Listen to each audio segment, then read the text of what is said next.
In the small city of General Santos, where the sun beat down on dirt roads and the aroma of fresh fish from the market filled the air, young Manny grew up amid adversity and dreams larger than reality allowed. His childhood was marked by extreme poverty, with nights when hunger was more present than dinner on his family's table, forcing him to sleep to forget his empty stomach. While other boys had toys, Manny had only the fierce determination to one day change his family's life, carrying on his thin shoulders a responsibility that no child should know so early. At 12 years old, fate led him to a small makeshift gym at the back of an old hardware store, where the elderly trainer Juanito Magsaysay, with 60 years of wisdom etched into every wrinkle on his face, taught boxing to the neighborhood boys. Juanito, who had trained dozens of fighters in Manila before retiring to General Santos, saw something special in the determined gaze of that skinny boy who watched the training sessions from afar, with eyes that shone brighter than the stars in the Filipino sky. One afternoon, while observing the training, Manny overheard one of the older boys whisper to another, discreetly pointing at Juanito. "My father says he was called the Typhoon when he was young. They say his punches were so fast that the judges could barely count them." The other boy responded with disbelief. "That old man, impossible." Manny tucked that information away in a corner of his mind, intrigued by the idea that his future mentor might have been someone important in the past, although time and circumstances seemed to have almost completely erased that legacy. Years later, occasionally, Manny would notice how some older men who visited the gym treated Juanito with a reverence that seemed disproportionate for a simple neighborhood trainer. But he never had the courage to ask directly about that mysterious past. One late afternoon, when the sky turned orange and purple, Juanito approached Manny and, without saying a word, handed him a pair of old, worn gloves with leather cracked from use and time. Those gloves, though worn, were the most valuable treasure the boy had ever received, and their weight in his small hands seemed to contain all the future he so dreamed of. Manny held the gloves against his chest, feeling his heart race with an emotion that transcended simple gratitude. The following months transformed the small gym into a second home for Manny, who arrived before dawn and left when stars already dotted the sky of General Santos. Juanito taught more than punches and dodges. He imparted lessons about honor, perseverance, and the importance of never forgetting where you came from, regardless of how far you might go. The old trainer shared stories of great Filipino champions, planting seeds of ambition in the heart of the young apprentice, who absorbed every word like dry earth absorbs rainwater.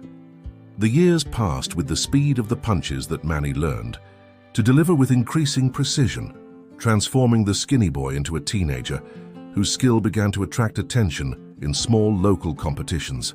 Juanito dedicated every free minute to training his most promising pupil, often sacrificing his own needs to ensure that Manny had the basics to continue training. The old trainer would skip meals to buy proteins and supplements for the young fighter, hiding his own hunger behind proud smiles at each victory of his protege. At 17, Manny faced his first big opportunity, a tournament in Manila that could open doors to professional boxing. Juanito knew it was a decisive moment, but he also knew he lacked the resources to send his student to the capital. In a decision that would change the course of 2 lives, the old trainer pawned the gold medal he had won in his last professional tournament and sold the small collection of boxing memorabilia he kept as treasure, his only assets of sentimental and material value, just to ensure that Manny could participate in the tournament with adequate equipment and decent lodging. It wasn't his entire security for old age, like the land that had already been sold years before to cover his sister's medical debts, but it represented the last tangible link to his own glorious past, now sacrificed for the future of his most promising pupil. The night before leaving for Manila was one of silent tears for Juanito, who, upon handing the money for the passage and lodging to Manny, felt the weight of his decisions and the fear of the uncertain future that awaited him. However, seeing the determination in the eyes of the young man he had trained like a son, he found peace in the certainty that he had made the right choice. Juanito's sacrifice remained a secret, kept in his heart like a precious treasure. Manny departed for Manila carrying not only the hopes of his family, but also the investment of his mentor's lifetime. In the tournament, he faced more experienced opponents with better training structures, but none of them carried the weight of responsibility that he felt in his fists wrapped in the same old gloves he had received years before, now even more worn by time and use. Each punch thrown by Manny was not just technique and strength, it was a silent promise made to the man who had believed in him when no one else did. Victory in the tournament came like a tropical storm, intense, devastating, and transformative. Manny returned to General Santos, not just as a champion, but as a fulfilled promise. As he got off the dusty bus at the station, he ran straight to the small gym, eager to share his glory with Juanito. However, upon arriving there, he found only an empty space and a faded note pinned to the door. Juanito had left for a small village in the north of the country to care for his sick sister, leaving only a message of pride and the assurance that Manny no longer needed him to continue his journey. The following years witnessed Manny's meteoric rise in the boxing world, with victories that echoed far beyond the borders of the Philippines, taking his name to places he had never imagined knowing. From regional championships to world titles, each conquest was celebrated with the same humility he had learned in the back of that improvised gym in General Santos. Even surrounded by the glare of international lights and the deafening clamor of crowds now shouting his name, Manny carried within himself the simplicity of the boy who had once received a pair of old gloves from the hands of a generous man.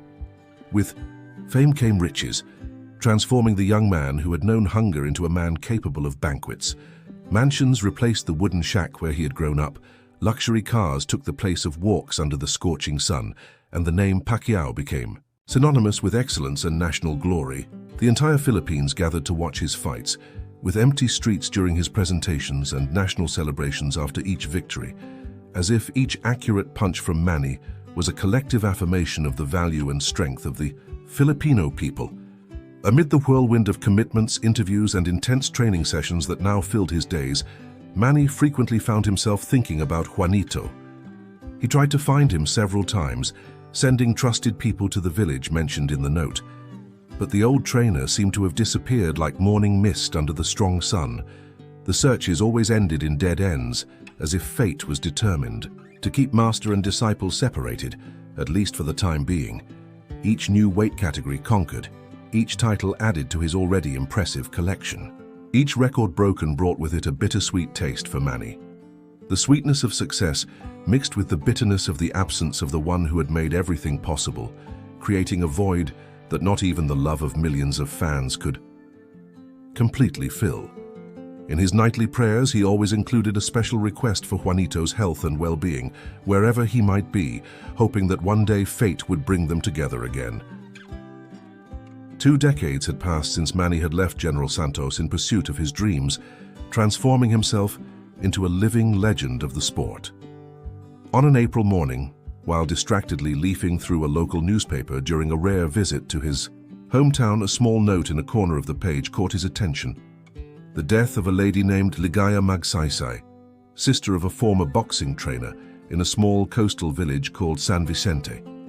Manny's heart raced with the possibility of finally finding clues about Juanito's whereabouts after so many years of fruitless searches. During the conversation that afternoon, Manny discovered that Ligaya had been much more than just the sick sister Juanito had come to care for. After losing his wife to cancer, while still young and without children to continue his name, Ligaya had become the only family link left to the old trainer. For 20 years, the siblings shared the small hut, caring for each other with the silent devotion typical of the Magsaysays. Ligaya's recent death had left a void that echoed in the simple house, transforming the already solitary Juanito into a human island, completely isolated from blood ties, with only memories and old yellowed photographs as company during the long, tropical nights. Without informing his team or security, Manny took a simple car and drove alone to San Vicente, a 5-hour journey along winding roads that cut through verdant mountains and rice fields stretching to the horizon. The village was so small that it barely appeared on maps, with simple houses scattered along the slope that gently descended to a white sand beach and crystalline waters. Upon asking for the surname Magsaysay, the residents pointed to a small bamboo hut at the end of a dirt trail, partially hidden by coconut and banana trees. As he approached the humble dwelling, Manny felt his heart tighten at the sight of an elderly man sitting in a rocking chair on the porch, staring fixedly at the sea. As he approached, Manny noticed how Juanito's 83 years visibly weighed on his hunched shoulders. The hands that once firmly adjusted his pupils' gloves now trembled slightly, marked by age spots and prominent veins that told stories of decades of hard work. His eyes, however, still carried that intense gleam that Manny remembered from childhood, as if time could age the body but could not diminish the inner flame that had always defined his master. Even from a distance, he recognized Juanito's silhouette, now bent by the weight of years, with completely white hair and trembling hands, holding an old pair of boxing gloves. Time had been merciless to his former mentor, transforming the strong man Manny had known into a fragile shadow of himself, with a face marked not only by age, but also by hardships and privations. Manny stopped a few meters from the hut, paralyzed by emotion and uncertainty about how he would be received after so many years. He observed Juanito for a few moments, noting the extreme simplicity in which he lived. A leaking roof, bamboo walls worn by time and sea salt, improvised furniture, and evident signs of material scarcity. The contrast with his own life of abundance struck Manny like a blow stronger than any he had ever received in the ring, bringing to the surface a mixture of gratitude and guilt that blurred his eyes with contained tears.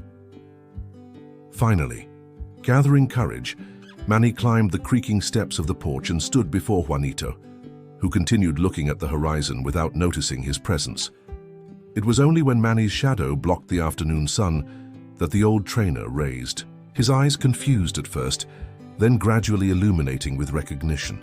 A silence charged with emotion hung between them, more eloquent than any word, as decades of separation dissolved in the salty air of the seaside afternoon. The reunion was marked by silent tears and restrained smiles, as if both feared that any sudden movement could undo the reality of the moment and transform it into just another dream. Juanito invited Manny into his humble abode, where the dirt floor and bare walls told stories of a life of privation. A yellowed photograph of Manny, cut out from an old newspaper and carefully framed with bamboo, was the only adornment in the entire hut, hung in a prominent position, as if it were the most precious jewel of a non-existent treasure. Seated on improvised stools, they shared herbal tea harvested from the small medicinal garden that Juanito maintained at the back of the hut. Between sips, the old trainer revealed that he had always followed Manny's career from a distance, gathering with other residents at the village's only television to watch his fights. He recounted how he celebrated each victory as if it were his own, feeling his chest swell with pride upon hearing his pupil's name acclaimed worldwide, and how he cried alone at night, not from sadness, but from a deep joy at having been part, even if small, of that extraordinary journey. The conversation flowed to the years of separation, and Juanito finally revealed the truth he had hidden for so long.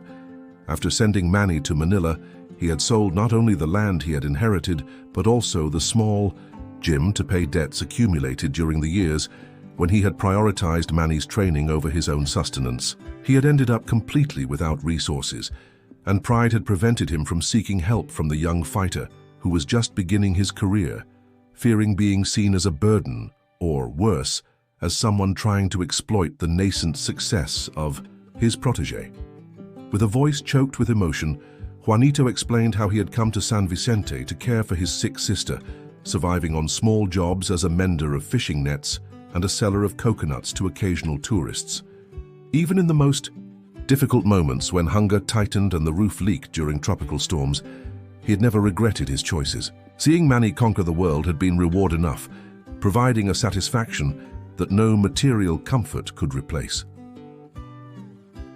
As the sun set on the horizon, painting the sky with shades of orange and purple, Manny listened in silence to the story of sacrifice and renunciation that had shaped his own trajectory without his ever knowing. Each title conquered, each millionaire purse received, each mansion and luxury car acquired, now gained a new perspective when confronted with the simple hut where his mentor had spent the last 20 years, content just to know that his sacrifice had not been in vain. The night advanced as stories flowed between master and disciple, filling the gaps of 2 decades of separation. Manny noticed that throughout the conversation, Juanito had not let go of the old boxing gloves he held when he arrived, always keeping them close like a precious talisman. When he finally asked about them, the wrinkled face of the old trainer lit up with a mysterious smile that seemed to guard a secret long waiting to be revealed. With hands trembling from age, Juanito extended the worn gloves to Manny, suggesting he examine them more closely. At first glance, they appeared to be just an ordinary pair of gloves, extraordinarily worn by time and use, with cracked and discolored leather. However, upon turning them over, Manny discovered something he had never noticed before.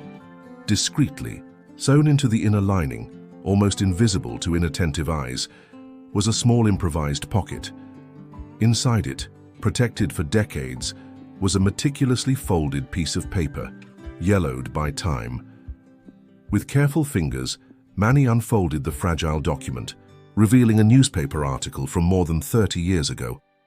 The report told the story of a young Filipino boxing prodigy named Juanito the Typhoon Magsaysay, who after an impressive sequence of victories and on the verge of a world title fight, had suffered an accident that permanently destroyed the vision in his right eye, prematurely ending a career that promised international glory for the Philippines. The photo accompanying the article showed a young Juanito triumphantly raising the same gloves that were now in Manny's hands. The revelation hit Manny like a powerful wave. The gloves he had received as a gift, those he had carried as a symbol, gave hope during his early years of fighting, were not ordinary gloves. They were his mentor's most precious relic, the last tangible vestige of interrupted dreams and glories that never came to fruition. Juanito had not simply given Manny used equipment, he had entrusted to him the physical vessel of his own truncated hopes, passing on the chance to realize through his pupil what destiny had denied him. With teary eyes, Juanito explained that he had never mentioned his past because he didn't want Manny to feel the weight of fulfilling someone else's dreams. He wanted the young fighter to build his own path, free from the shadow of others' expectations. However, secretly, each of Manny's victories had also been a victory for Juanito, each title a redemption, each broken record proof that his knowledge and sacrifices were worthwhile, even if the world never knew about the connection between the great champion and the forgotten trainer from a small town. Dawn found Manny sitting alone on the beach in front of Juanito's hut, watching the waves gently kiss the sand under the starry sky of San Vicente. The night's revelations weighed on his heart, creating a storm of contrasting emotions.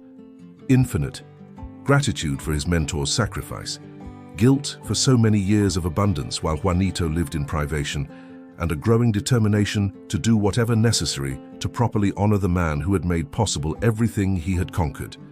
When the first rays of sun began to gild the horizon, Manny had already made his decision. He returned to the hut, where he found Juanito preparing a simple coffee on an improvised wood stove.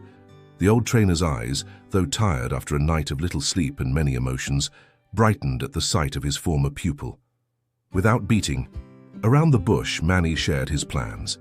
He wanted to take Juanito to live with him in Manila, give him the comfort and medical care he deserved, and establish a fund that would guarantee his well-being for the rest of his life. To Manny's surprise, Juanito gently declined the offer to move to Manila. With the wisdom of years, he explained that San Vicente had become his home, that the simple rhythm of life by the sea and the welcoming community of the small village were what his elderly heart desired. He didn't want luxuries or public recognition, just the tranquility of his peaceful days, the sound of waves lulling his nights, and the certainty that his legacy continued to live through Manny. However, he would accept help to renovate his hut and have access to medical care that could alleviate the pains of age that intensified with each winter. Respecting his mentor's wishes, Manny immediately began to trace alternative plans. He talked with the oldest residents of the village, discovering that the land where Juanito's hut was located belonged to an old fisherman who had been trying to sell it unsuccessfully for years. In a few hours, Manny not only acquired that piece of land, but also the adjacent areas. ensuring that Juanito would never have to worry about the possibility of expropriation or nearby commercial development that would disturb his peace. While meanwhile, sharing a simple lunch of fresh fish and rice, Manny explained to Juanito that a construction team would arrive the following week to replace the fragile hut with a comfortable house, still simple and in harmony with the village environment, respecting the lifestyle that the old trainer had chosen. Additionally, a doctor would regularly visit San Vicente to monitor his health, and a bank account would be opened in his name, with sufficient funds to guarantee a dignified life without financial worries. 3 months had passed since the emotional reunion between Manny and Juanito. The humble bamboo hut gave way to a cozy house of noble wood and stone, with large windows that framed the breathtaking view of the sea. Simple, but built with quality materials to withstand tropical weather, the new residence maintained the essence of the lifestyle that Juanito so valued, merely eliminating the difficulties and precariousness that had marked his last years. On a particularly beautiful July afternoon, Manny returned to San Vicente, bringing a gift he had spent months secretly preparing. Upon arriving at Juanito's house, he found the old trainer sitting on the new porch, visibly healthier after months of proper nutrition and regular medical care. The two shared stories and laughter as they watched fishermen returning with their full nets at the end of the day, creating a picture of serenity that contrasted with the busy world of championships and spotlights that Manny inhabited. When the sun began to set, painting the sky with vibrant colors that reflected in the calm waters of the bay, Manny finally handed Juanito a wooden box hand-carved by traditional Filipino craftsmen. Inside it, on a red silk cloth, rested a pair of new boxing gloves specially made to order. At first glance, they looked like ordinary gloves, but upon examining them more closely, Juanito discovered they were perfect replicas of those he had used in his youth, with his old nickname, the Typhoon, engraved on the wrist, along with the dates of his main victories before the accident that interrupted his career. With teary eyes, Juanito held the gloves against his chest, in a gesture that perfectly mirrored the reaction of young Manny decades earlier, when he had received his first pair of gloves from the hands of the same man. The circle was completed in that moment of pure emotion, with the disciple giving back to the master not only material comfort, but also the symbolic recognition of a trajectory that deserved to be remembered and celebrated. As stars began to dot the night sky of San Vicente, Manny revealed the last part of his gift. He had located some of Juanito's former opponents and colleagues, collecting testimonials about the exceptional talent of the Typhoon. With the help of a sports journalist friend, he compiled these stories and some recovered photographs into a small memorial book, printed in a limited edition for distribution among the country's current boxing trainers. It wasn't national fame or massive recognition, but a sincere and dignified tribute that would preserve Juanito's contributions to Filipino boxing, sharing his story with those who truly understood the value of his legacy in the sport. That night, under a starry sky by the sea, there was no longer a world champion and forgotten trainer, just two men united by an extraordinary journey of sacrifice, gratitude, and love that transcended titles and fame. In the small fishing village that now knew the true story behind its quiet resident, Juanito Magsaysay's legacy finally received its place in the sun, not as a footnote in the biography of a great champion, but as an essential chapter of a story where true victory was not measured in belts or fortunes, but in the capacity to transform lives through acts of generosity that echo across generations. If you enjoyed this story, don't forget to leave your like and subscribe to our channel.